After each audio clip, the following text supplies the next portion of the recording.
Selamat malam pemirsa, nama musisi Slank Abdi menjadi sorotan kita semua setelah ditunjuk menjadi komisaris PT Telkom. Ini bak durian runtuh kata orang, karena apa? Banyak pihak bertanya, jagonya musik tapi kok bisa jadi komisaris? Apakah memang betul kalau kita telusuri lebih dalam memiliki latar belakang organisasi, startup company, kemudian juga menjadi co-founder beberapa perusahaan digital. Kira-kira bisa diandalkan tidak? Atau jangan-jangan posisi komisaris ini hanya sebagai bentuk balas budi ketika waktu Pilpres 2019 mendukung Presiden Joko Widodo. Nanti kita akan ulas lebih dalam, Maria. Komisaris adalah orang-orang yang dipilih dan juga ditunjuk secara langsung untuk dapat mengawasi sebuah perusahaan ataupun organisasi.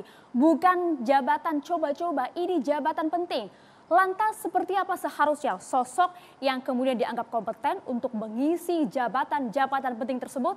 Kita langsung bahas bersama dengan sejumlah narasumber kami di meja catatan demokrasi. Kita sapa langsung, selamat malam Mbak Irma Suryadi, Komisaris Independen PT Pelindo I dan juga masih menjabat sebagai politisi Nasdem ya Mbak? Ya, halo selamat malam pemirsa. Assalamualaikum warahmatullahi wabarakatuh. Waalaikumsalam warahmatullahi wabarakatuh. Selamat malam juga Assalamualaikum Bang Arya Sinulinga, Komisaris PT Telkom Indonesia, juru bicara Menteri BUMN. Selamat Mas, baru saja kemarin Jumat ya? Iya, Jumat kemarin. Lebih sumringah nih setelah jadi komisaris PT Telkom. Karena lebih sumringah. ketawain saya ketawa. Wah, Saya baik, sebelumnya kami juga komisaris di Inalum, jadi perusahaannya anaknya Freeport malah besar. baik Bang Arya. Lebih Nanti segar akan kayaknya ya, kita Bang, ya? bahas lebih dalam. Kita juga menghadirkan ada Bang Effendi Ghazali, pakar komunikasi politik. Terima kasih Bang Effendi Ghazali sudah Ya. hadir. Selamat malam. Selamat malam. Selamat malam Bang. pemirsa. Ya. Dan juga ini juga mantan komisaris juga, pernah menjabat di Pelindo, jadi komisaris di Pelindo. Kita hadirkan malam hari ini kapasitasnya sebagai pakar hukum tata negara dan juga nanti cerita pengalamannya ketika menjadi seorang komisaris ya Maria ya. Bang Refli Harun, Assalamualaikum. Selamat malam, Assalamualaikum Bang Bang, Refli. silakan. Mantan komisaris utama Pelindo 1. Cocok banget ini, kita ingin tahu, Dan juga sempat penasaran. di Jasa Marga juga sebelumnya. Makanya penasaran kok nggak lanjut lagi, ada apa gitu sebenarnya. Apakah bergesekan nggak dengan pemerintah ini kan? Bang Refli, kami juga menghadirkan ada narasumber melalui sambungan Zoom. Ini juga bisa dikatakan sekarang julukannya manusia merdeka. Manusia Maria. merdeka, sudah bebas. Bang Said Didu melalui sambungan Zoom nanti kita juga akan sapa. Langsung saja kita akan memulai catatan demokrasi pada malam hari ini. Sudah ada Bang Said Didu, nanti kita akan sapa ya Bang, ditahan dulu. Saya ingin ke Bang Arya Sinulinga sebenarnya. Bang, penempatan Abdi Slank ini kemudian di jabatan penting Komisaris Independen PT Telkom Indonesia menuai pro dan juga kontra tentunya. Tanggapan BUMN seperti apa? Baik, yang pertama gini, kita harus lihat regulasi. Regulasinya tidak ada yang dilanggar. Jadi baik itu undang-undang PT gitu ya, bagaimana namanya komisaris independen, kemudian undang-undang BUMN sendiri ya, yang mengatur bagaimana soal siapa yang bisa dan berhak untuk jadi komisaris gitu ya. Dan permennya sendiri, peraturan menteri mengenai yang mengatur komisaris gitu ya, satu pun gak ada yang dilanggar. Yang bisa tadi, yang dinyatakan bisa dari Ya. sosok Abdi Slank seperti apa? Nah ini kan saya ceritakan dulu nih mengenai regulasinya dulu gitu ya. Artinya secara regulasi ini tidak ada yang dilanggar. Ya. Setelah regulasi tidak dilanggar baru kita masuk ke hal berikutnya. Oke. Baik, ini saya cerita dulu sedikit mengenai Telkom karena kita kan dari kementerian melihat bahwa Telkom ini adalah perusahaan besar. Dia adalah perusahaan telekomunikasi. Telekomunikasi kita tahu bahwa telekomunikasi ini selama ini memang dulu itu selalu orientasinya lah infrastruktur. Infrastruktur ya.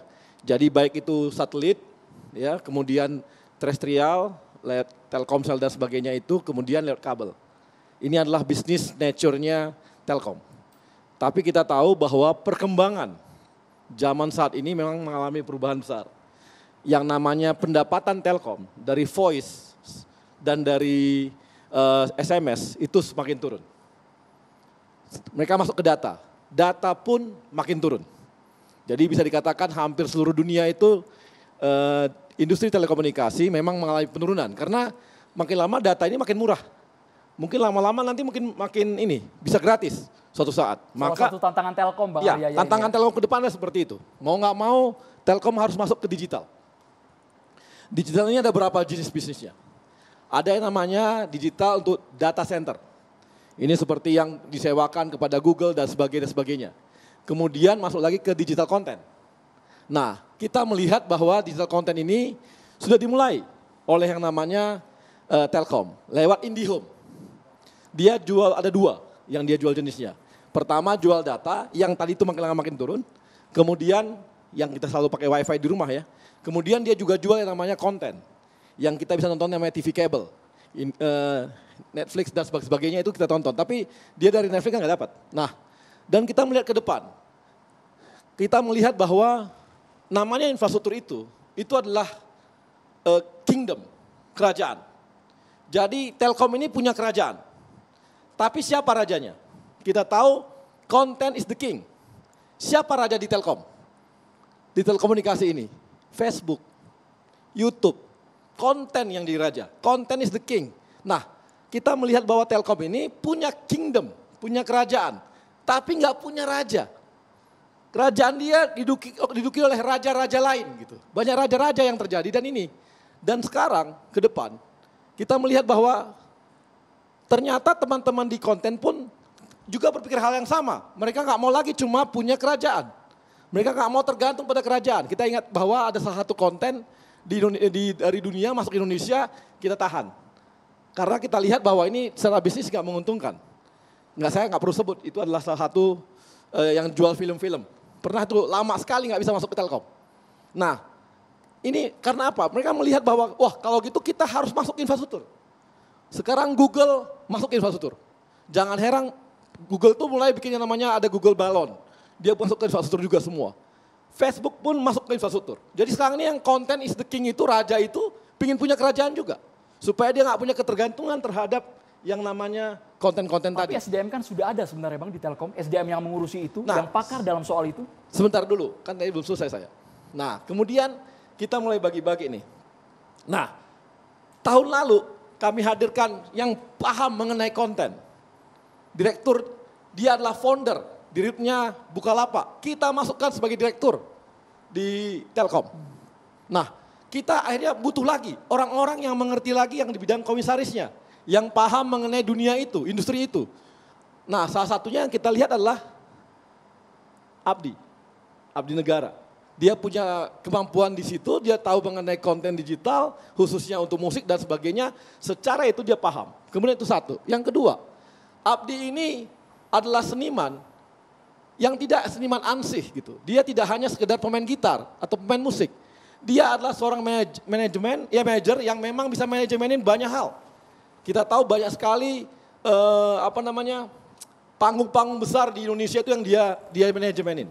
Kemudian dia juga punya perusahaan dan sebagainya. Jadi secara korporasi kita melihat bahwa dia tidak sekedar seniman. Orang tahu semua berapa banyak penyanyi, klub-klub, band-band dan sebagainya yang lahir dari tangannya kawan-kawan slang. Banyak banget. Banyak band-band di lokal di Indonesia ini dihadirkan oleh manajemen mereka. Dan mereka manajemenin semua seniman-seniman ini. Jadi kemampuan secara manajemennya oke. Dan kemudian pengetahuan mengenai digital, konten digitalnya juga oke. Makanya Abdi kita ambil sebagai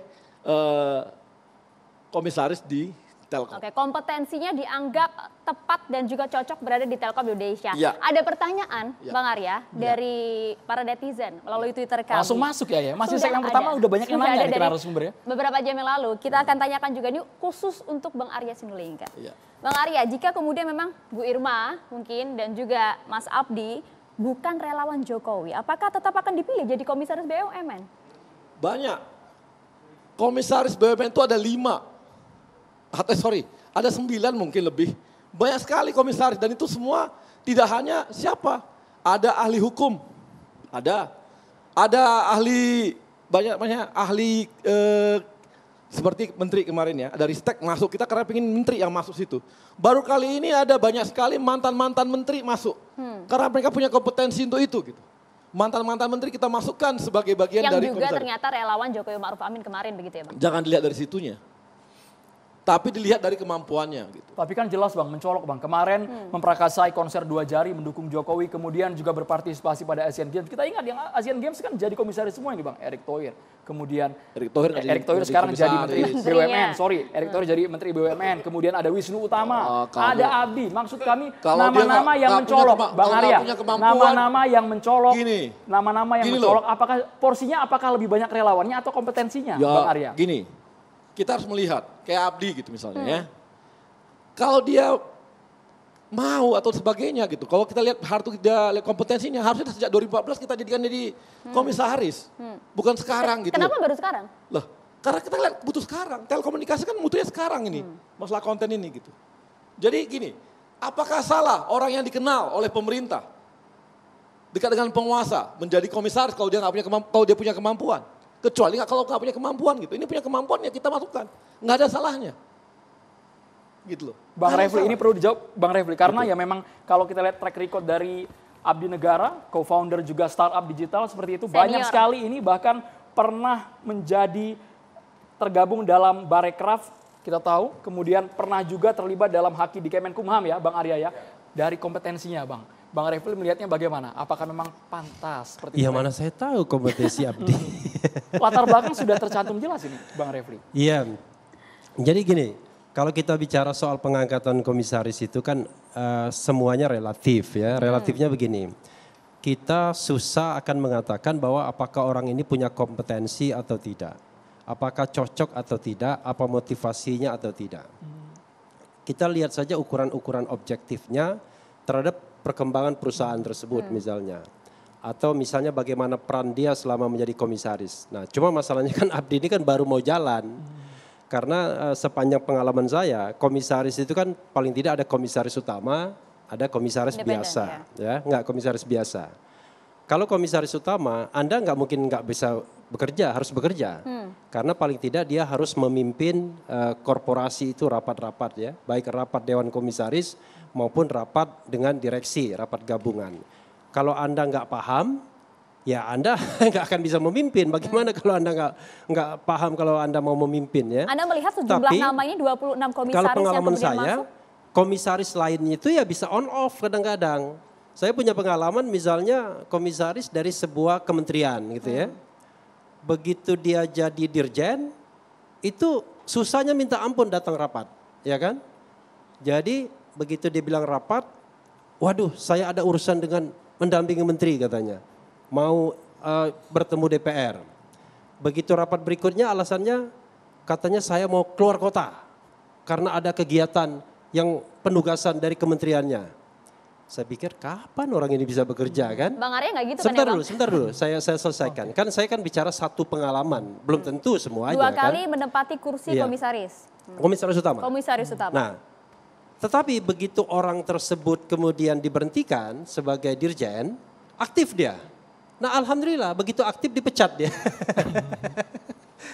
That's the fact. Ini fakta yang ingin saya ngomong-ngomong Dipecat katakan. karena apa Bang? Dipecat Ya karena tidak apa? lagi jadi dirjen. Karena Artinya dia tidak tidak lagi lagi di full. inner circle Oke. kekuasaan. Itu persoalannya. Nah itu satu ya. Hal lain banyak yang misalnya saya mau share ya. Jadi Bukan gini. karena mengkritisi pemerintah. Kenapa? Enggak lagi menjadi gini. Ada orang yang menjadi komisaris itu karena dia dekat dengan pemerintah. Ya. Misalnya dia tim sukses, ya kan? Makanya saya katakan ada layer dijadikan komisaris itu gini. Terlepas dari profesionalisme ya. Layer pertama selemah-lemahnya iman. Anda dekat dengan deputi. Itu selemah-lemahnya iman tuh. Nah, yang agak kuat imannya adalah Anda dekat dengan sekretaris menteri. Atau mungkin juru bicara kementerian, mungkin. Yang ketiga, yang kuat lagi imannya adalah Anda dekat dengan menteri BUMN. Itu agak kuat tuh imannya itu. Kalau yang lebih kuat lagi imannya, Anda dekat dengan wakil presiden. Kalau Anda dekat dengan presiden, orang presiden, maka Anda sangat kuat imannya. Makanya kayak Ahok kan, wah dia bebas Bang Refli sekali. iman yang mana Bang? Iman yang kira-kira dekat Saya dengan Menteri selemah-lemahnya BUMN? iman mungkin. Jadi kayak Ahok misalnya, wah dia pede sekali berhadapan sama Erick Thohir pun dia merasa dia satu level kan. Walaupun secara teori kan seharusnya kan komisaris itu ya katakanlah di bawah naungan Kementerian BUMN ya, walaupun sebenarnya kan independen juga bekerjanya. Nah karena itu saya lihat memang saya ingin meraise isu mengenai kita bicara apa? GCG misalnya, Good Corporate Governance. Dalam GCG itu ya kita bicara prinsip-prinsip umum, misalnya transparansi ya kan, misalnya akuntabilitas, profesionalisme ya kan, kemudian juga menghindari konflik of interest gitu ya. Jadi kalau misalnya saya mengkritik misalnya, kayak Telkom ini misalnya, kemarin itu komisarisnya itu ada 2 yang saya catat yang sekarang berhenti. Padahal baru 1 tahun diangkat, misalnya Alex Denny. Alex Denny itu di Kementerian BUMN itu sebagai Deputi Sumber Daya Manusia. Masih enggak? Jangan-jangan udah diberhentikan juga? Masih, Alex Denny. Alex Denny pindah ke Dirjen di Menteri PAN. Nah, that's the point. Saya raise isu itu. Gak apa-apa kan? Nah, waktu itu Alex Denny, begitu dia diangkat menjadi deputi di kantor BUMN, langsung diberikan jabatan sebagai komisaris Telkom. Anda paham nggak? Menjadi komisaris Telkom itu mungkin kalau dengan tantiemnya hampir 1 M, jangan lebih dari 1 M pendapatannya per bulan. Saya rata-rata dengan tantiem ya, bukan hanya honor saja. Jadi siapa yang tidak mau di sana? Nah, baru 1 tahun Alex Denny ketika dia pindah ke kementerian lain, pindahkan juga kan? Saya juga mencatat misalnya Ahmad Fikri Assegaf, itu ahli hukum. Yang menurut saya kemampuannya jauh dibandingkan Rizal Malarangeng kan. Kalau Rizal kan politik, kalau dia itu lawyer yang punya kantor hukum besar di Indonesia ini yang paham betul soal telekomunikasi, hukum dan lain sebagainya. Saya catat kok diberhentikan juga dia. Nah kalau Renal Kasali ya sudahlah nasibnya ya kan. Makanya jangan bersaing dengan menterinya. Kalau Anda bersaing dengan menterinya ya Anda kejengkang juga kira-kira. Nah kalau Bang Refli waktu itu Bang tidak cukup lama menempati kursi komisaris utama karena apa? Emang karena mengkritisi pemerintah? Enggak, jadi saya 5 tahun juga sebenarnya. Jadi saya menjadi komisaris utama di Jasa Marga itu 3 tahun 5 bulan 13 hari. Periodenya ya kan? kan 5 tahun Bang? Iya itulah yang jadi masalah ya kan. At any time Anda bisa diberhentikan. Walaupun kalau kita bicara GCG kan diberhentikan itu harus ada alasannya. Tapi sekarang nggak perlu ada alasan. Pokoknya saya mau ganti gitu aja kira-kira. Nah kemudian di Pelindo ya kira-kira 1,5 tahun, 5 tahun lah ya. Tetapi kan kita semua tahu lah sikap dasar kita kan, saya kan tetap independen. Karena saya juga komisaris utama independen. Kadang-kadang orang mikir begini. Apa sih bedanya komisaris biasa dan komisaris independen? Jadi kalau komisaris independen itu harusnya Anda lebih care dengan misalnya kalau dia TBK pemegang saham minoritas. Lebih care dengan GCG-nya. Karena Anda harus orang yang sangat kritis dengan pemegang saham berbicara utama. sangat kritis ini Bu Irma Suryani masih menjabat saat ini komisaris pemegang saham utamanya. Independen juga ya Ibu Tapi Irma masalahnya ya, adalah PT ketika saya jadi komisaris utama independen, saya berhenti sebagai staf khusus Menteri Sekretaris Negara. Mengundurkan diri. Iya, karena saya sadar, lah, bagaimana mungkin Anda independen tapi Anda part of the government, part of the pemegang saham mayoritas. Baik, kami ingin tahu seluk-beluknya Ibu Irma, seperti apa Ibu Irma? Sudah menjabat sampai sekarang kan komisaris independen PT Pelindo 1 ya Bu ya? Iya, yang pertama mungkin saya ingin sampaikan bahwa nggak benar kalau misalnya ada yang mengatakan bahwa karena saya mantan jubir Jokowi Ma'ruf kemudian saya dipilih menjadi komisaris. Mohon maaf, saya 22 tahun di PT Pelindo 2.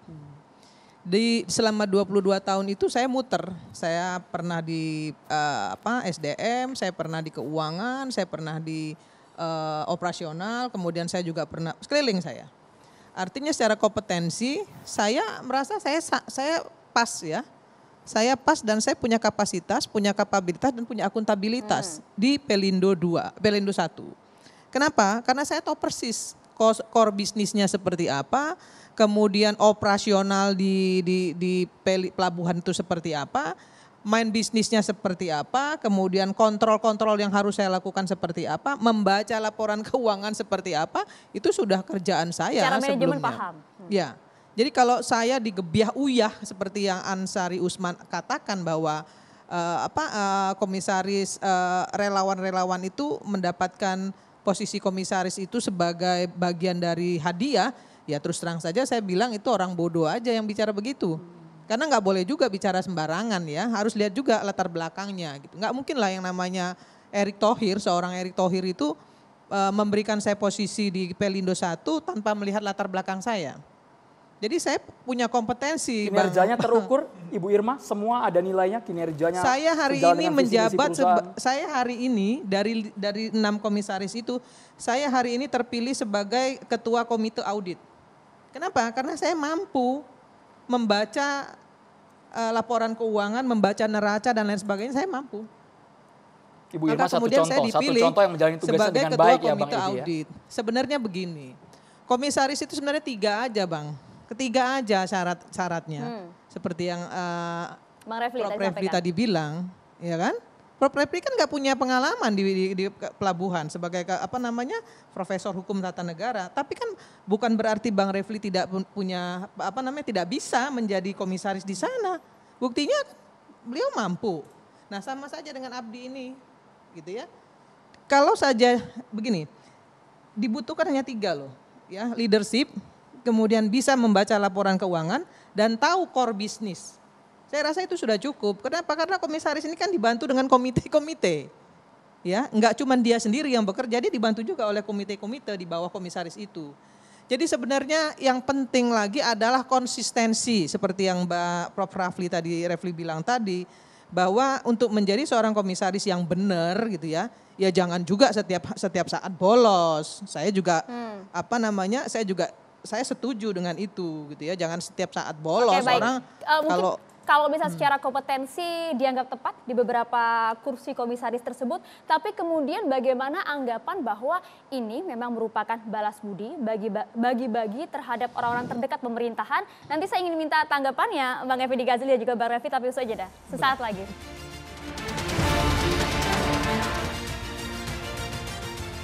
Kita langsung ke Bang Effendi Ghazali. Tadi Bang Arya, Bu Irma juga mengatakan tidak ada sebenarnya aturan yang dilanggar, Bang Egy. Tidak ada aturan yang dilanggar, bahkan ya secara kompetensi dilihat dong latar belakangnya. Kalau memang mampu ya sudah ditempatkan. Tidak ada salahnya dengan circle pemerintah dekat. Ya, kan? saya mau mulai dengan 3 posisi dulu, agak penting nih. Posisi yang pertama, saya orang yang selalu bahagia melihat orang lain bahagia.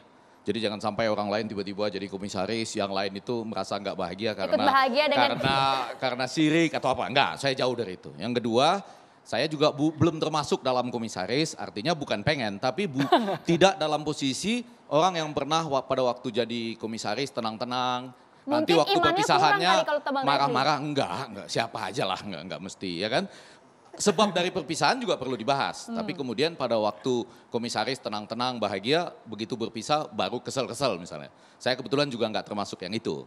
Yang ketiga, saya juga tidak termasuk orang yang nanti di diskusi gini bilang, oh kalau bapak dan ibu kompeten lah. Tapi yang di luar sana mungkin banyak yang nggak kompeten. Enggak, kalau nggak kompeten kita bilang nggak kompeten. Kalau kompeten kita bilang kompeten. Jadi gitu standing point Bang Effendi Ghazali gimana? Nah standing point saya mau mengatakan begini. Tadi kan sesudah Abdi rame-rame lalu siapa lagi begitu. Saya mau mengatakan begini nih, sesuatu yang terbalik dari bapak dan ibu. Dengan adanya hal-hal yang seperti ini, saya jadi melihat bahwa orang-orang yang jadi komisaris di BUMN itu enggak luar biasa betul gitu loh. Baik dari kenapa mereka terpilih sampai kontribusinya bagi bangsa jadi enggak luar biasa betul. Maksudnya gitu. kontribusi buat bangsa enggak ada gitu? Maksudnya. Bukan enggak ada, menjadi tidak luar biasa. Nah saya berbahagia bahwa malam ini Bang Arya mengatakan sekarang ada key performance indicator. Betul ya? Dimulai dari ya, ini sedikit saya kasih waktu, sedikit aja karena ini menjadi penting. Kalau nggak ada itu, maka menjadi komisaris BUMN itu menjadi makin tidak luar biasa dan biasa-biasa saja gitu. Karena begini, sebelum ada orang yang masuk di BUMN yang mungkin tidak punya tantangan besar lah gitu. Ya, sudah untung, sudah jalan sendiri gitu lah ya. Jadi dia masuk di situasi 7 atau 8 gitu ya. Kurang lebih. Telkom. Iya itulah misalnya salah satu. Masuk 7 atau 8, selesainya di 7 atau 8 pun nggak ada masalah. Dia masuk di, iya makanya tidak menjadi luar biasa. Tapi dia masuk di BUMN yang -6 misalnya. Ya kan? Dia ada di situ, ya mudah-mudahan tidak -7 gitu. Tapi kalau dia tetap di -6 pun jadi tidak luar biasa karena begitu sulit. Ya. Malah kalau saya tarik lebih jauh ke belakang, di zaman sejarah BUMN ini tentu harus kita mulai dari zaman Belanda kan. Itu dulu Belanda juga mengatur persis sama loh. Sebagai alat pemerintah untuk menata perekonomian. Bahkan dulu salah dua yang diatur sebelumnya itu di zaman-zaman dulu tuh opium dan pegadaian.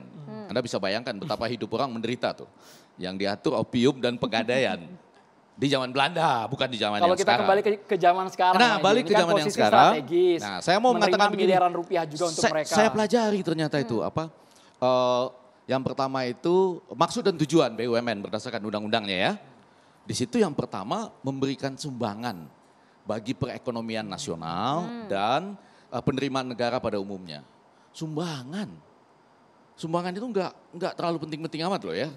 Di definisi Kamus Besar Bahasa Indonesia, sumbangan itu adalah kalau ada orang kawinan memberikan sumbangan sesuatu. Atau memberikan sumbangan energi, tenaga, dan pikiran misalnya. Jadi walaupun di 4 dan 5-nya bicara tentang pembinaan swasta lain ya. Dan termasuk koperasi dan lain-lain. Jadi situ. Nah saya mau kembalikan, apakah kita mau menjadikan marwah komisaris BUMN ini menjadi sesuatu yang penting kembali. Saya belum bicara angka-angkanya loh ya. Saya nyatat-nyatat juga sebelum datang ke sini. Berapa angka yang sudah dikeluarkan dan berapa angka yang masuk gitu ya. Catatannya? Iya, nantilah pada bagian lain. Sekarang ini bagaimana melihat marwahnya dulu. Kan judulnya adalah sesudah si ini rame-rame selanjutnya bagaimana.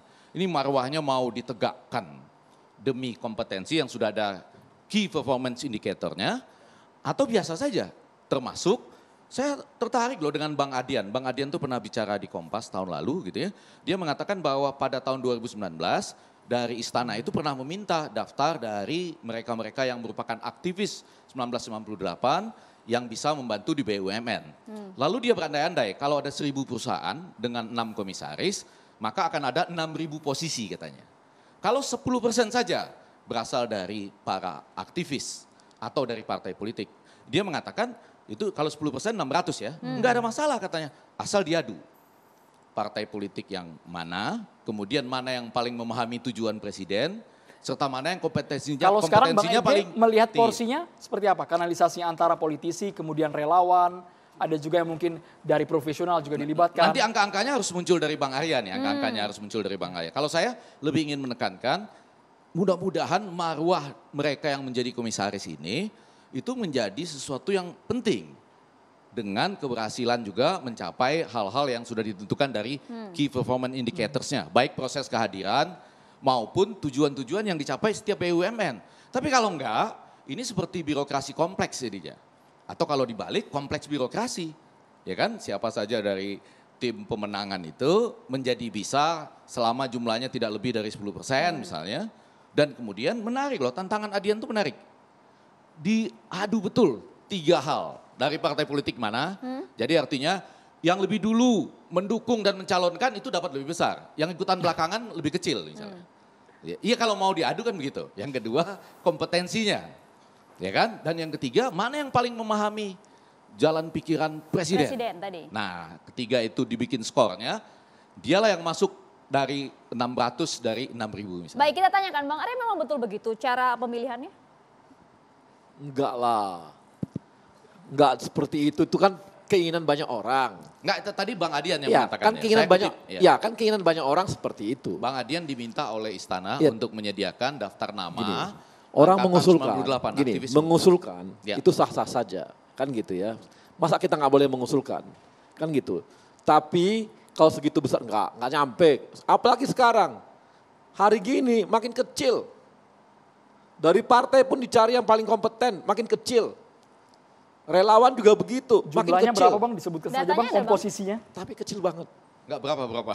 kecil sekali. Sebagai juru bicara Menteri BUMN, Ya, kecil dong, Bang. sekali. Datanya Bang, kami minta. Kecil banget. Enggak sampai 10% ya. Oh, nggak jauh banget, nggak nyampe Bang. Jadi itu Nggak nyampe Bang lah. Adian mengandaikan ya, andaikan Nggak lah nyampe. gitu ya. Iya, apalagi sekarang kan sampai saya nyambung lagi tadi. Ya.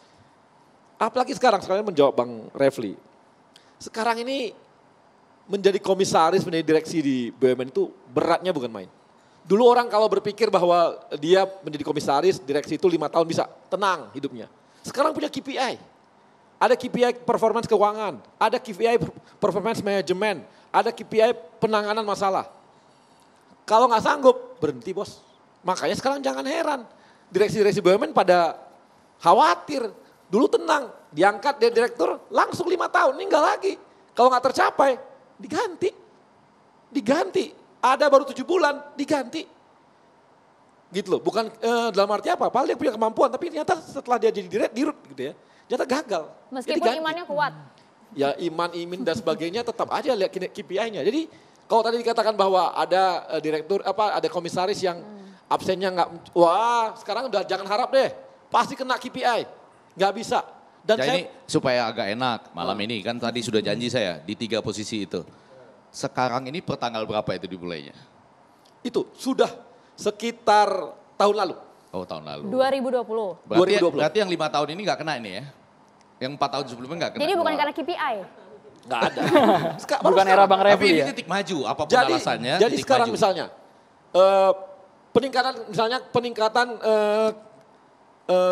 ini ya keuntungan perusahaan sekian persen targetnya. Itu dimasukkan dalam KPI kinerja Salah satu dari indikator KPI. indikator KPI. Kalau nggak tercapai, maka siap-siap. Meskipun komisaris bertempat pada pengawasan bukan operasional. Ya. Komisaris masuk dalam sana, masuk dalam ada komponen mereka yang masuk dalam situ. Bang Arya, Tanya aja semua komisaris. saya tambahin juga Iya. bahwa Langsung aja ke Bu Irma. direksi itu sekarang juga di KPI-nya dibikin oleh komisaris. Iya, iya, iya. Ya. Direksi Prof. Itu Apalagi sekarang komite audit sejak gitu ya. 2020 saya masuk, itu sekarang kita sudah diminta membuat KPI-nya Board of Director. Direksi. Itu kita kirim semua ke Jadi ke ada BUMN. permennya. Jadi sekarang semuanya sudah tertata. Ya. Berat, sekarang berat. Sekarang banyak sekali direktur tuh udah. Meskipun Bang Arya yang jadi polemik kan ketika di awal ditunjuk itu kan KPI kan kelihatan ketika dia sudah mulai bekerja ya Bang, Iya. sudah mulai berkontribusi. Namun di awal saja sudah rame Bang, dikipasin banyak pihak udah rame. Ini kira-kira coba-coba atau gimana nih? 4-5 bulan dicoba, bukan. anggaran sudah dikucurkan. Bukan begitu. Kita kan harus lihat bahwa jangan juga remehkanlah orang gitu ya, sederhana. Ada seniman, kita harus meremehkan seniman. Jangan seperti itu. Banyak orang yang dikira nggak punya kemampuan, ternyata punya kemampuan juga. Jangan meremehkan tuh hal-hal yang begitu, jangan. Kita itu nggak paling, apalagi kalau udah kita lihat bahwa dia secara manajemen juga mampu dan sebagainya gitu. Dan saya juga tadi menambahkan sedikit lagi. Mengenai, ada dirjen masuk, habis dirjen keluar. Karena gini, kita harus tahu, BUMN ini dulu berasal dari mana? Berangkat dari perusahaan Kementerian Teknis. Misalnya yang karya-karya, Wijayakarta, itu semua di bawah Kementerian PU. Kemudian misalnya yang tambang dan sebagainya, di bawah Kementerian SDM. Itu adalah semua. Nah sekarang yang jadi komisaris itu akan kita tanya dulu. Kementerian BUMN akan bertanya kepada Kementerian Teknisnya. Siapa yang akan masuk jadi komisaris dari kementerian ini untuk mewakili pemerintah sebagai pemegang saham di BUMN tersebut. Makanya ditunjuk ketika dia selesai dirjen, maka dicopot. Karena dia adalah mewakili Kementerian Teknisnya. Enggak, kalau saya mau kembali ke yang tadi, menarik untuk mengatakan ini kebetulan contohnya Abdi Sleng ya. Abdi Negara Nurdin, sudah sesuai dengan namanya, udah persis lah ya, Abdi Negara gitu ya. Nah, iya, bahwa orang multitasking itu saya setuju. Jangan langsung loh orang yang dianggap tidak sesuai dengan S1-nya gitu. Bisa aja orang salah masuk S1 atau sesudah masuk S1 dia salah S1, menekuni bidang-bidang tertentu yang sama hebatnya dengan itu. Tapi ketika hari-hari ini sedang jalan, boleh nggak Bang Arya menyampaikan kepada kita, kan pasti akan muncul ketika Abdi Negara Nurdin ini diangkat jadi Telkom, akan muncul suara-suara publik di luar itu ya. Nah Bang Arya malam ini hanya mau mengatakan, kita beri dia dulu kesempatan dan kemudian ada ukuran key performance indicators. Kalau persoalan kompetensinya bagaimana? Lebih pada soal konten tadi. Karena begini Bang, ada juga pertanyaan yang masuk yang cukup berkorelasi dengan pertanyaan dari Bang Effendi Ghazali dari @welly_sitorus64. Betul, sah-sah saja bagi-bagi jabatan, tapi akibatnya BUMN nggak maju-maju dong. Banyak hampir pailit karena dijadikan bergaining politik. Terlebih periode awal yang jadi menteri BUMN-nya kan juga tim ses, begitu Bang. Emang kalau menteri BUMN tuh, kalau yang pertama dulu ya, yang menteri yang atau sekarang nih? Boleh, yang mana saja? Yang pertama Yang dulu kan sekarang dulu. mantan menteri. Zaman sebelumnya kan pernah menteri juga. Baru yang sekarang menteri BUMN yang sekarang. Masa Anda ragukan dia mengelola perusahaan dan mengerti mengenai korporasi? Apalagi dia punya perusahaan itu kan kita, dari siapa lagi yang kita tunjuk orang yang gak punya kemampuan dong nanti? Ini adalah orang-orang yang punya kemampuan dan punya Waduh, saya itu nggak perlu ngomongin lagi deh kalau yang Baik, gitu ya. sekali lagi ini bukan underestimate, bukan Lucu. meremehkan, ini hanya pertanyaan-pertanyaan publik Iya, tapi yang masuk di lucu. catatan Jadi demokrasi perlu Bang dilihat Arya. itu. Kami coba sampaikan Kalau agar mereka juga lucu clear aja, menangkapnya. Jadi lebih kita kan harus ini juga tuh. Artinya lihat aja. Dan Yang sekarang saya punya tadi aja lebih konkret konten-konten ya Ya. kan ini karena terkait dengan Betul, Bang. Konten teman digital kita ya, Bang, ya. Abdi Sleng yang mungkin lagi nonton nih ya kan. Saya ikut mendukung karena kreatif sekali tapi nanti di mana ditempatkan dalam konteks komisaris lalu pengembangan konten-konten. Ini Ya, kan yang oke. sedang ditanya Karena gini, sama publik. Ini Karena yang kita ditanya tahu- oleh publik Bang Arya, tapi jangan dijawab dulu ya. Kita jeda terlebih dulu. Banyak iklannya Bang di sini Bang. Nanti kita juga akan melibatkan dari Bang Saididu yang sudah bergabung bersama kami. Bang Saididu. Nah, Bang Saididu sudah akan bergabung bersama Halo. kita sesaat lagi. Halo Bang Said, sesaat lagi Bang Said. Selamat Kita malam semua. selamat malam Selamat Bang. malam, Bang. Kita ingin dengar bagaimana perspektif dari Bang Said. Sesaat lagi hanya di catatan demokrasi.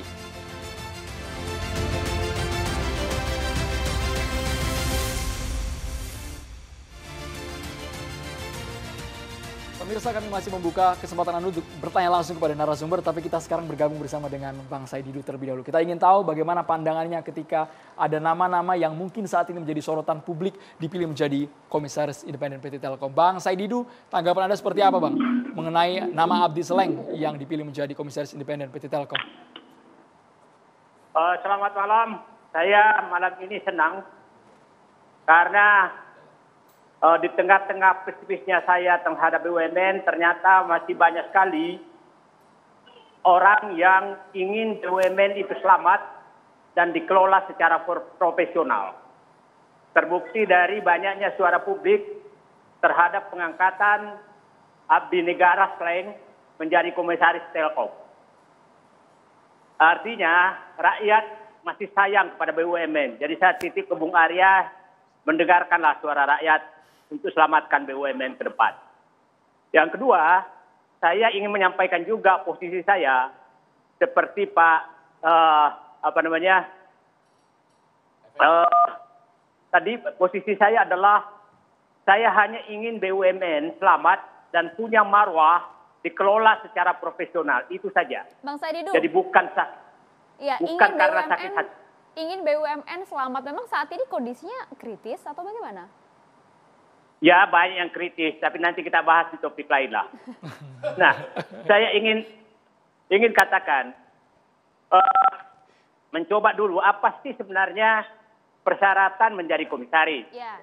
Adalah benar apa dikatakan Bung Arya tadi, tidak ada aturan yang dilanggar. Karena aturannya memang sangat longgar.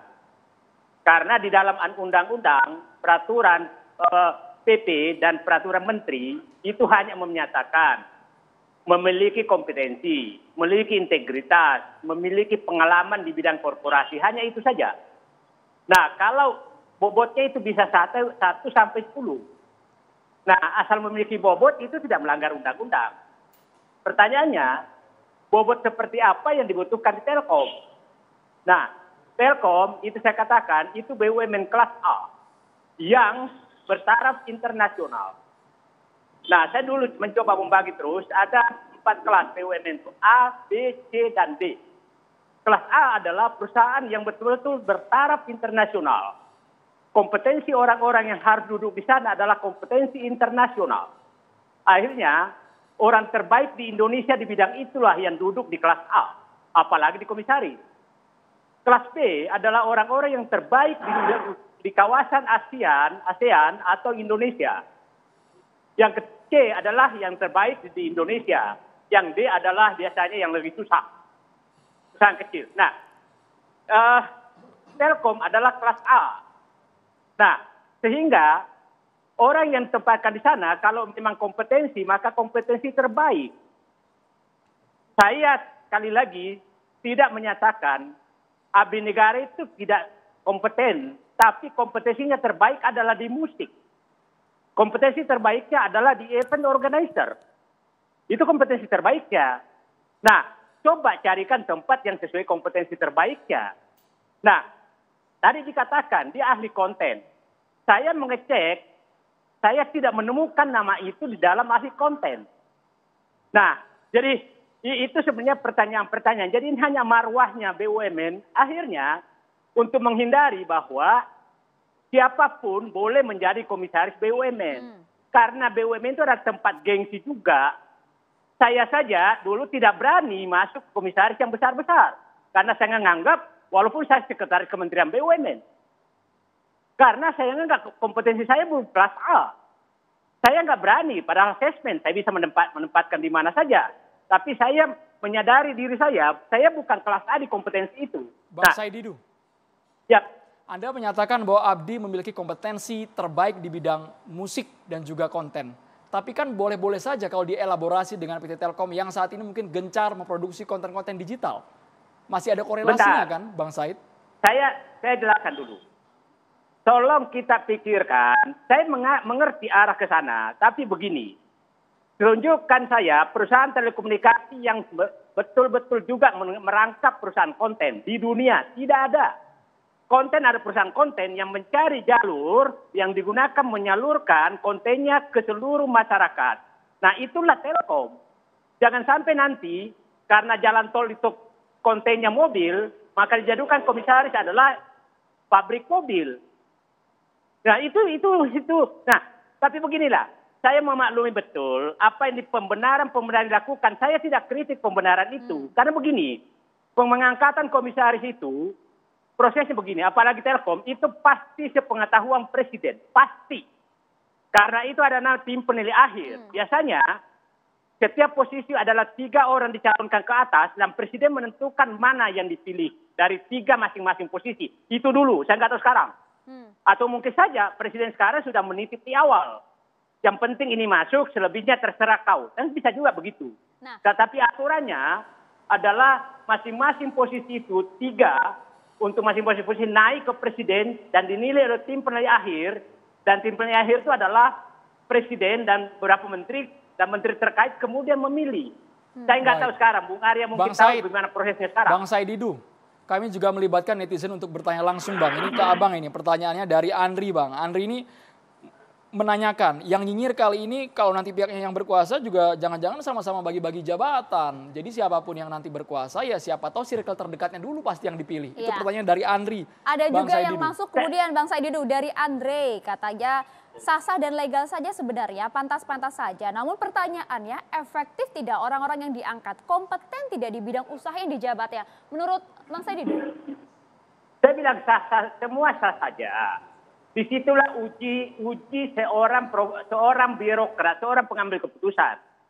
Saya katakan dulu, saya waktu asesmen BUMN merangkap ketua tim evaluasi ketua tim evaluasi seleksi direksi dan komisaris BUMN. Itu di meja saya ada 970 CP dari Istana, Merdeka Utara, Merdeka Selatan, dan relawan.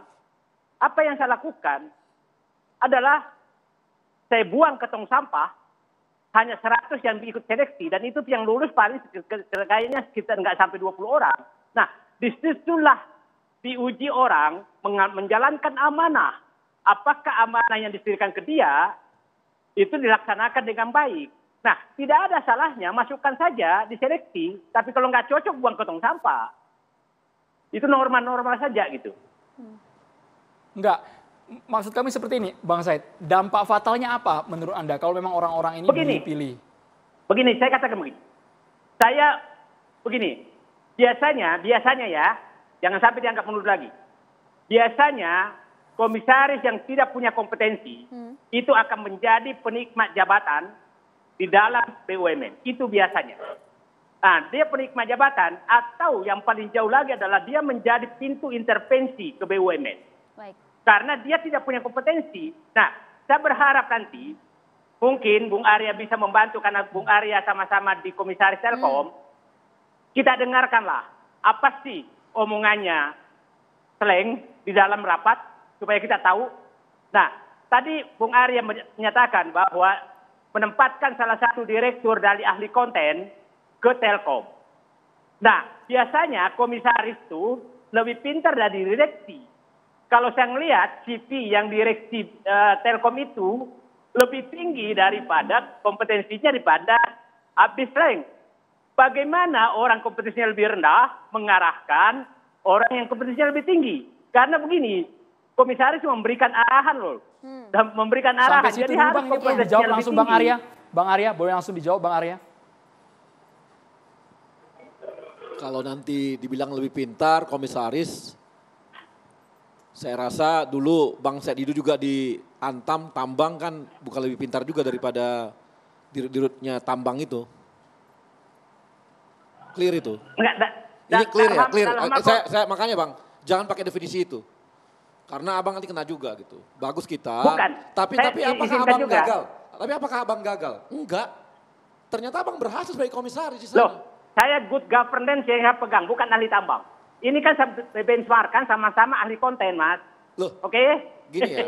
Enggak, saya mau beritahu bahwa tadi kan Anda bilang bahwa komisaris lebih pintar daripada direksinya. Saya beritahu bahwa pada saat Pak Said Didu jadi komisaris di Antam, Bapak nggak lebih pintar daripada mereka, tapi Abang punya kemampuan untuk pengawasan. Kan gitu.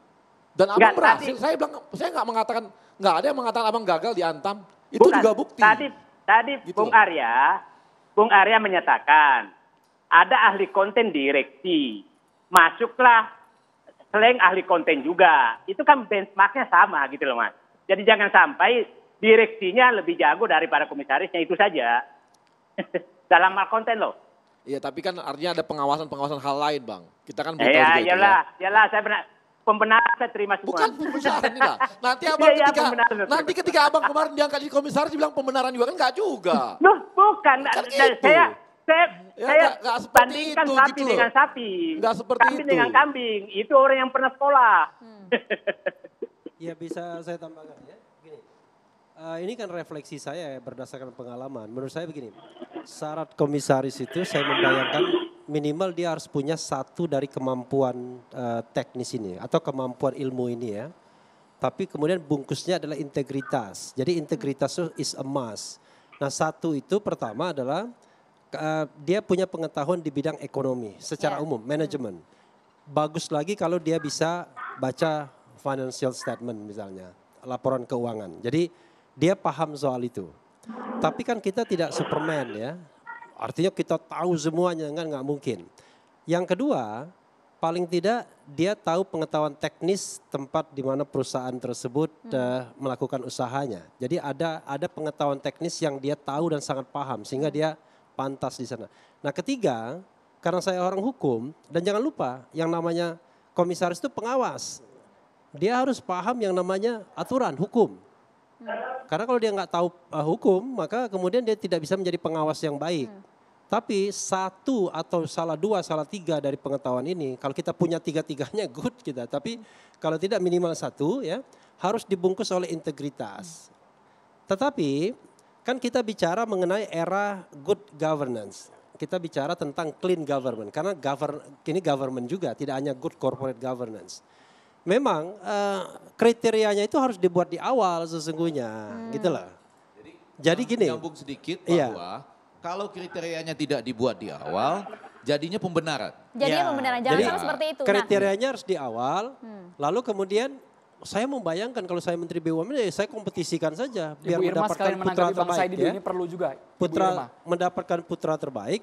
Tapi kalau kita mendapatkan level kemampuan yang sama, ya preferensi itu biasa. Biasa. Tapi kalau levelnya beda, yang misalnya lebih baik kita singkirkan, yang buruk kita majukan, nah itu nggak benar. Ibu Irma tanggapannya, sebelum ke Bang Edi, ke Ibu Irma dulu. Bang Edi, dengarkan Ibu Irma dulu boleh, silakan. sekaligus menanggapi Bang Said Didu. Iya, boleh-boleh aja Bang Said Didu tadi mengatakan bahwa ada banyak hal yang harus dilakukan kritisi. Saya orang yang nggak anti kritik. Saya kira bagus-bagus saja. Tapi perlu diingat gitu ya, perlu diingat juga kalau Bang Said Didu mengatakan bahwa komisaris itu harus lebih pintar dari direksi itu juga nggak benar juga. Secara gitu ya. logika? Iya nggak juga, karena apa? Karena kan di komisaris itu dibagi banyak, kita ada 6 orang dan situ dibagi, kompetensi dibagi-bagi. Jadi saya misalnya ngurusin keuangan karena saya ketua komite audit. Kemudian ada yang dinumerisasi, kemudian ada lagi misalnya yang ngurusin operasional. Kami bagi, kalau di Pelindo hari ini, di Pelindo 1 kita bagi. Tugas itu kita bagi rata. Jadi pertanggungjawaban kita kepada pemegang saham, kepada publik juga jelas gitu. Jadi nggak seperti yang dulu-dulu Bang Saididu. Kalau dulu-dulu mungkin, tapi kalau yang sekarang karena sejak saya masuk di 2020 itu semua sudah berubah. Baik, Jauh perubahannya sejak dipegang oleh Pak Erik itu jauh sekali. Dari direksinya Bang. Bang Saididu silakan. Halo. Tidak harus lebih Begini, pintar. Logika, saya setuju, tidak semua pintar, tapi begini. Tugas komisaris adalah memberikan arahan dan pengawasan kepada pelaksanaan direksi. Bagaimana seorang yang lebih bodoh mengawasi yang lebih pintar? Itu saja logikanya. Kalau memang kurang pintar, ya cari yang lebih pintar. Kalau kurang pintar lagi, pendidikan tambahkan, gitu loh. Jangan menyatakan tidak perlu pintar, harus pintar. Clear saya. Sorry Bang, sorry. Bukan berarti dia bodoh. Kalau dia tidak lebih pintar dari direksi. Kalau direksi itu kan juga terbagi. Ada direktur keuangan, ada direktur operasional, dan nggak semua direksi itu mengetahui gitu ya. Jadi sebentar. Jadi sebentar. Saya mau sampaikan dulu. Contoh begini Bang ya. Direktur keuangan dia nggak ngerti operasional. Nggak ngerti operasional, tapi dia khusus ngurusin soal keuangan. Komisaris bekerja itu dibantu juga Bang, dibantu oleh komite-komite di situ. Paham Pak. Ya, jadi nggak bisa juga dikatakan bahwa kita ini kalau kita nggak lebih pintar berarti kita bodoh. Oh sorry juga, nggak begitu. Kita mampu di bidang kita. Pinternya sama. Pinternya sama. Tapi bidangnya beda-beda. Baik, kita dengarkan Bang Saididu. Iya. Jelas sekali Bu, saya tidak menyatakan seorang tahu semua. Ibu Irma sebagai komite audit harus lebih pintar daripada direktur keuangan. Itu clear. Kalau ibu lebih tidak pintar, maka ibu nggak bisa mengawasi direktur keuangan. Oke, clear kan? Tidak perlu komisaris lain. Itu saya contohkan tadi. Selain sebagai dinyatakan Bung Arya bidang konten, maka dia harus lebih pintar dari direktur konten, bukan kepada seluruh operasional, gitu loh. Bang Saididu ini itu maksud saya. Ya, ini menjadi menarik karena lagi-lagi saya tadi ya membawa 3 kriteria yang saya kutip dari Bang Adian di Kompas. Dia menyampaikan bahwa kalau misalnya harus diberikan, misalnya sebagai mereka yang pernah berjuang, relawan atau tim sukses, maka 3 kriterianya yang saya baca. Yang pertama, kalau diusulkan oleh partai politik yang benar-benar top dan berjasa betul. Yang cuma nebeng-nebeng di belakang ya sekenanya lah gitu. Kompetensi yang kedua. Yang ketiga keberpihakan. Betul-betul berpihak pada, ini kan disebut sebagai alat pemerintah untuk menata kebijakan perekonomian. Alat pemerintah loh ini. Nah tapi kemudian muncul satu pertanyaan agak penting nih, mumpung Bang Saididu ada. Ini komisaris ini rata-rata ditempatkan sebagai yang nama-nama besar ini, komisaris independen. Oke. Kalau Ibu Irma independen ya? Independen. Pertanyaannya ini independen dari apa? Bang Saididu langsung tanggapi. Apakah pengangkatannya yang independen? Atau dia independen dari apa saja? Atau kemudian dia independen dalam arti selama tidak bersuara kritis? Oke baik, Bang Saididu silakan. Menarik kan? Pertanyaan sangat bagus. Hampir seluruh tim sukses itu diberi gelar komisaris independen. Padahal komisaris independen adalah biasanya diambil dari perguruan tinggi atau diambil orang yang sudah sangat berpengalaman sehingga dianggap tidak bisa ditekan oleh siapapun dalam mengarahkan perusahaan. Adalah agak aneh tim sukses menjadi komisaris independen. Itu agak aneh, nggak apa-apa lah komisaris nggak independen aja gitu, jangan dibungkus independen. Karena independen itu menyuarakan suara rakyat. Bagaimana seorang tim sukses bersuara independen, itu sangat susah dipahami. Jadi saran saya tidak menolak, dan gajinya sama aja kok. Gajinya sama aja, tugasnya sama aja. Jadi kalau Bung Arya nanti mengangkat berikutnya, udahlah nggak usah malu-malu, nggak usah kasih komisaris independen lah. Karena pasti nggak independen. Ya Bang Saididu ini lupa sama regulasi. Independen itu artinya tidak mewakili pemegang saham gitu. Itu clear aja lah. Itu baik. Banyak pertanyaan yang masuk Maria ya. Bang Saididu terima kasih sudah bergabung di Catatan Demokrasi. Nanti kita libatkan Bang Arya. Ada pertanyaan masuk? Ada Maria, pertanyaan. Terima kasih banyak Bang Saididu. Selamat malam. Ada pertanyaan masuk juga khusus Bang Arya lagi kali ini Bang. Mention nama Bang, mention nama ini ya. Mention nama dari Putu Rudi Setiawan. Dengan pernyataan yang selalu repetitif bahwa Abdi menguasai konten. Saya khawatir jangan-jangan Bung Arya sedang bingung antara membahas manajer Telkom dengan komisaris Telkom. Tugas komisaris kan adalah mengawasi bukan mengeksekusi. Tapi di segmen selanjutnya dan kami tunggu juga pertanyaan dari Anda semua melalui Twitter @catatan_demokrasi. Kami hadir sesaat lagi.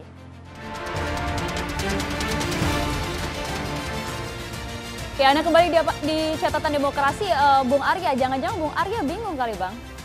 Membedakan antara manajer dan juga komisaris. Kan komisaris pengawas, bukan operasional. Karena beliau tuh paham mengenai itu, dia bisa mengawasi yang urusan seperti itu. Jadi harus lebih paham dong tentunya daripada direksi. Ya, dia paham, kan dia paham banyak hal gitu ya. Banyak hal untuk konten-konten dia banyak paham hal seperti itu. Jadi dia akan mengawasi hal-hal yang seperti itu juga. Dan sekarang mungkin banyak orang nggak tahu mengenai bagaimana bisnisnya Telkom gitu ya. Saya mau jelaskan misalnya, ada yang tahu nggak kalau di Telkom itu ada Telin. Telin itulah Telkom Internasional yang dia punya seperti Telkomsel di Timor Leste misalnya. Dan dia masuk di berbagai negara yang bisa masuk untuk seperti posisinya T-Cell gitu. Selama ini ya cuma jual pulsa dan sebagainya gitu. Jual data dan sebagainya. Nah kita mau berangkat nih lebih jauh, kita masuk ke digital. Makanya sekarang kita cari orang-orang memang punya kemampuan itu. Nah. Tidak hanya kemampuan teknis, tapi juga bisa mengawasi hal-hal yang sedang seperti mau itu. mengatakan bahwa sebelumnya Telkom tadi disinggung-singgung oleh Bang Saididu direksi ya, dan otomatis hal-hal teknis lainnya belum banyak melakukan hal itu. Maka sekarang kedatangan Abdi Sleng ini justru untuk bukan mengawasi tapi mengangkat itu, dan karena itu menjadi tidak fair kita menilainya pada saat ini karena sebelumnya itu belum dilakukan atau belum diberitahu juga oleh Pak Arya. Sekarang kita tahu. Jadi kita harus kasih waktu dulu kan? Ya kita kasih waktu dulu. Iya. Nggak, sebelumnya memang belum dilakukan. Gini, sudah dilakukan. Oke. Kalau strategi itu dilakukan, kita kan udah bikin, tapi kan belum maksimal. Oke. Kita maksimal, tapi kan kita butuh juga orang yang bisa mengawasi. Orang yang mengawasi hal Karena saya belum lihat, sorry loh ini. Bang Arya sangat yakin Abdi ini sudah memahami pelanggan. ekosistem digital dan langsung diterapkan. Kalau nggak yakin kami nggak angkat. Oke gitu, Bang, Bos. mungkin Saya pelanggan soalnya, saya konsumennya. Berapa gede sekarang net profit Telkom sekarang? Tahun 2000, kan kemarin baru Net profit sekitar 20 triliun. 20 triliun ya. Makanya dibilang kelas A ya. 20 triliun. Belindo. Kecil lah. Jadi memang kata Saididu memang ada kelas A, kelas B, kelas C, kelas D. Jadi kalau Anda masuk kelas A maka Anda akan makmur. Kira-kira Bang Arya begitu ya. makmur. Makmur. Karena pendapatannya pasti besar kan. Dulu dari kita makmur juga.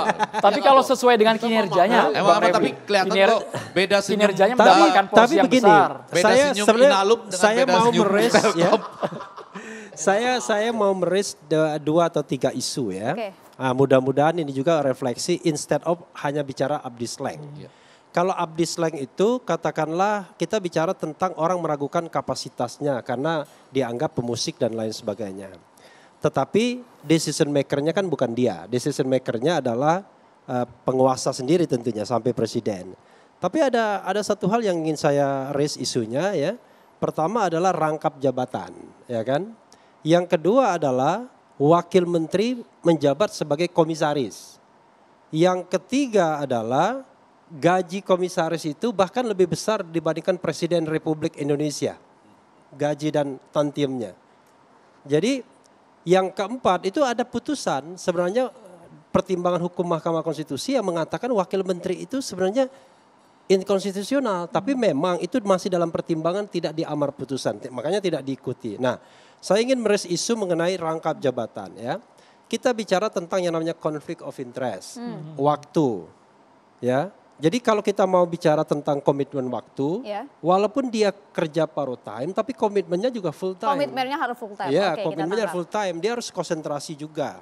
Apalagi perusahaan yang katakanlah sedang menghadapi badai dan lain sebagainya kan. Karena at any time komisaris itu langsung bergerak dia kalau ada masalah-masalah. Oke, baik. Komitmennya kita tunggu. Nah, ini banyak juga pertanyaan yang lalu masuk, Bang wakil menteri. Coba bayangkan ya. Saya pernah mengkritik misalnya Budi Sadikin ketika menjadi wakil menteri ya. Sekarang menderita dia karena gajinya lebih kecil. Ya benar, saya frankly speaking. Nah, waktu jadi wakil menteri, dia menjadi wakil komisaris utama Pertamina. Komisaris utamanya Basuki Cahayapurnama alias Ahok. Kan ini kebalik-balik jadinya. Dia di Kementerian BUMN dia orang nomor 2. Oke. yang bisa menentukan jabatan komisaris utama di Pertamina, tapi di korporasi dia anak buahnya, bukan anak buah ya sesungguhnya, dia di bawah koordinasi, one step. Baik. One step. Bang Kita Refri, nggak kami bicara harus anak mengakomodir buah ini ya. pertanyaan yang banyak sekali Bang masuk ini. Yang Bang, seperti itu menurut saya memang kita harus perbaikin ke depan. Sudah kita tangkap Bang Refri. Kita Bang dengarkan Refri, ini dulu pertanyaan dari pertanyaan netizen dengan inisial CPID ditujukan kepada Bu Irma dan juga Bang Arya, tapi ini ke Bu Irma, Bu. Menurut narasumber komisaris, wah langsung menyebutkan komisaris ya Bu ya, pemberian jabatan itu suatu hadiah atau amanah Bu. Ini langsung ngeborong Bu pertanyaannya. Kemudian kalau jawab amanah, apa yang diamanatkan ke saudara? Oke, kalau jawab memajukan perusahaan dan lain-lain ketika perusahaan rugi, apa yang Anda lakukan? Ada lagi Bu ini pertanyaan Bu dari netizen Bu. Kalau jawab akan memperbaiki ketika sampai due date-nya tidak tertolong, apakah bersedia untuk mundur Bu Irma? Pertanyaan dari masyarakat ini Bu. Ya, sekarang peraturan di Kementerian BUMN itu kerugian korporasi itu ditanggung renteng. Ditanggung renteng oleh komisaris dan board of director. Itu perlu diketahui publik loh ya. Komisaris. Artinya kami kalau nggak benar-benar gitu bekerja, kita juga punya resiko. Itu yang pertama.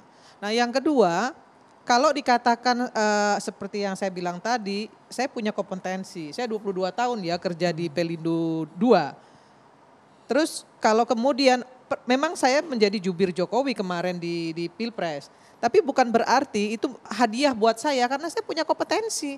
Dan saya memang ya mohon maaf saya bisa menyatakan diri saya bahwa saya mampu menjadi Layak, komisaris pantas untuk layak, menduduki pantas. komisaris. Ya, karena saya terbukti sekarang saya ditunjuk oleh Dekom sebagai ketua komite audit karena memang saya punya kompetensi di situ. Kompetensinya ada. Jika kita Ya. boleh berandai-andai, pertanyaan tadi Terus nomor begini, 4, yang ketika tidak ketiga, sampai bersiap mundur. Begini, yang ketiga, saya dan teman-teman ya, khususnya saya nggak mau bicara yang lain. Kami sedang membereskan banyak hal di Pelindo 1 yang kemarin-kemarin itu tidak tertata dan sekarang sudah tertata baik dari laporan keuangannya, kemudian bahkan saya melakukan yang namanya audit operasional. Dulu nggak pernah ada yang melakukan itu. Komisaris di Pelindo 1 itu belum pernah ada yang melakukan yang namanya audit operasional. Tapi karena saya pernah bekerja di Pelindo 2, saya tahu persis bagaimana caranya membenahi Pelindo 1 agar operasionalnya ini bisa sesuai dengan target yang kita tetapkan di rapat Rakomdir namanya. Jadi saya lakukan itu gitu. Dulu nggak pernah ada itu, tapi saya bilang nggak bisa.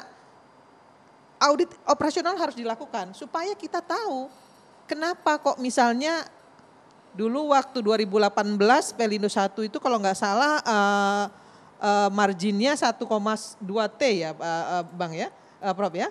Kemudian pada saat saya masuk itu anjlok sampai 180 miliar saja.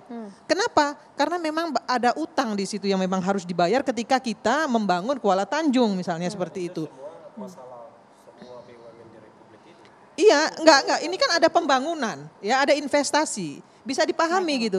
Tapi bagaimana caranya kami di Dewan Komisaris kemudian bisa menaikkan ya laba yang kemarin turun karena memang kita harus membenahi, kita punya investasi, kita harus bisa kembali rebound. Dan itu kita lakukan dan alhamdulillah itu bisa kita capai. Baik Ibu Irma.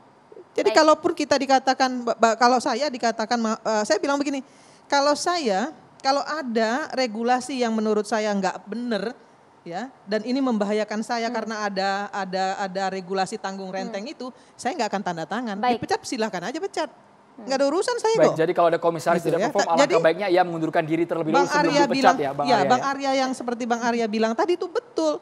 Kalau memang nggak punya kompetensi dicoba. Absensinya nggak jelas ya, kemudian KPI-nya nggak jelas ya, memang nggak bakalan bertahan di situ. Bang Arya, kita rangkum sedikit pertanyaan dari netizen beberapa yang sama, satu saja, tolong dijawab dengan singkat. Akankah atau tidak akan? Kemudian pertanyaannya masih adakah kursi kosong bagi relawan Jokowi yang kompeten nanti di kursi-kursi komisaris yang akan datang? Yang pasti komisaris kan jalan terus. Ada atau tidak Bang? Bagi kita nggak tahu. Siapa bisa jamin? Gak ada yang bisa tak jamin. Berarti ada ya Bang? Enggak loh, direksi aja kita nggak bisa jamin. Ada nggak bisa jamin.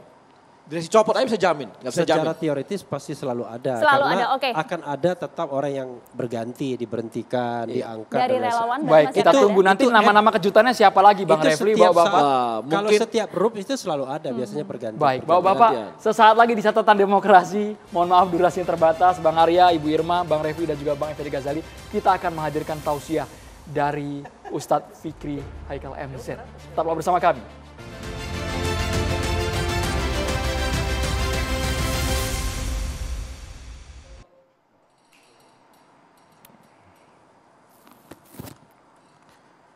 Assalamualaikum warahmatullahi wabarakatuh. Alhamdulillahi rabbil alamin. Wassalatu wassalamu ala asrafil anbiya'i wal mursalin. Sayyidina wa maulana Muhammadin wa ala alihi wa sahbihi ajma'in. Amma ba'du. Yang terhormat Bapak Ibu narasumber malam ini, saudara-saudara kaum muslimin yang saya cintai. Ketika Islam mencapai puncak kejayaannya periode Madinah, Rasulullah Shallallahu Alaihi Wasallam menggunakan politik untuk kemajuan agama Islam. Politik digunakan untuk lebih menguatkan agama, bukan menjual agama untuk kepentingan politik. Saudara-saudara, tetapi pada umumnya kepentingan politik sering melahirkan pro dan kontra. Itu biasa terjadi di iklim demokrasi negara kita. Karena itu sayangnya yang lebih dominan keputusan-keputusan politiknya tidak lain dan tidak bukan ada dua balas. Pertama, balas dendam. Yang kedua, balas jasa. Karena itu setiap keputusan-keputusannya pasti melahirkan pro dan kontra di tengah-tengah masyarakat kita. Dari sisi agama saya ingin mengatakan bahwa Islam menganjurkan kita agar punya sifat husnuzon. Husnuzon kepada manusia, lebih-lebih kepada Allah Subhanahu wa taala. Husnuzon artinya berbaik sangka. Bukankah dalam Islam sendiri sudah diingatkan bahwa kalau kita memiliki dan pasti kita memiliki kekurangan, maka kekurangan kita ditutup oleh orang lain dengan kelebihannya. Begitupun orang lain sebaliknya. Mereka memiliki kekurangan, tentu ditutupi oleh kita yang memiliki kelebihan. Saudara-saudara kaum muslimin yang saya cintai, jabatan merupakan amanah. Menyia-nyiakan amanah, khianat, dan khianat merupakan salah satu bentuk dosa besar kepada Allah Subhanahu wa taala. Saya ingin menyampaikan satu riwayat. Ketika Umar bin Abdul Aziz dilantik menjadi pemimpin, diberikan jabatan, diamanatkan kekuasaan, apa yang terjadi? Umar bin Abdul Aziz melaksanakan pesta. Pesta apa? Bukan pesta meriah nan megah, tapi pesta air mata. Jauh di keheningan malam, Umar bin Abdul Aziz gelar sejadah, melaksanakan salat sunnah, memohon pertolongan Allah sambil berdoa dengan harapan Allah memberikan pertolongan untuk membawa rakyat kepada nilai-nilai kebaikan. Karena itu, sekali lagi saya katakan bahwa kita dianjurkan oleh agama untuk husnuzon, berbaik sangka kepada sesama, lebih-lebih kepada Allah Subhanahu wa taala. Dan ingatlah, tiap kita tidak ada yang bisa semuanya. Tiap kita pasti punya kekurangan. Kekurangan kita orang lain yang menambal, dan kekurangan orang lain kita juga yang akan menambalnya. Karena itu, mari sama-sama kita mengharap pertolongan dari Allah Subhanahu wa taala. Mereka yang diangkat untuk mengemban sebuah amanat diberikan pertolongan oleh Allah dan bisa membawa bangsa ini menuju kemakmuran. Tetapi perlu saya ingatkan sebuah hadis di mana baginda Nabi besar Muhammad sallallahu alaihi wasallam mengatakan, "Iza usnida apabila satu urusan diserahkan kepada yang bukan ahlinya, fantaziris sa'ah, maka tunggulah kehancurannya. Mudah-mudahan dengan pelantikan beberapa orang yang dipilih untuk mengurusi BUMN, Allah berikan mereka pertolongan sehingga membawa BUMN ini menjadi BUMN yang bisa mensejahterakan rakyat dan bangsa Indonesia semuanya. Wallahul muwafiq ila aqwamit thoriq. Assalamualaikum warahmatullahi wabarakatuh. Terima kasih banyak Ustadz Fikri Haikal MZ bisa bergabung bersama kami Ustadz yang sudah menutup catatan demokrasi malam hari ini. Kita tunggu siapapun yang saat ini sudah menduduki posisi komisaris, baik komisaris utama maupun komisaris independen, terobosannya, kerjanya untuk kemajuan bangsa ini. Dan tadi seperti harapan dan juga doa dari Ustadz tadi ya, menjadikan BUMN mensejahterakan rakyat Indonesia. Terima kasih banyak Ustadz, terima kasih Bung Arya, Bang Arya, Bu Irma, Bang Effendi Ghazali dan juga Bang Refliano sudah hadir di catatan demokrasi. Bisa kita sambil berdiri semuanya? Ustadz Fikri bisa bergabung bersama kami di tengah. Selamat malam pemirsa, terima kasih sudah menyaksikan catatan demokrasi. Saya Andromeda Merkuri. Saya Maria Asegaf, kita berjumpa di catatan demokrasi minggu depan. Terima kasih.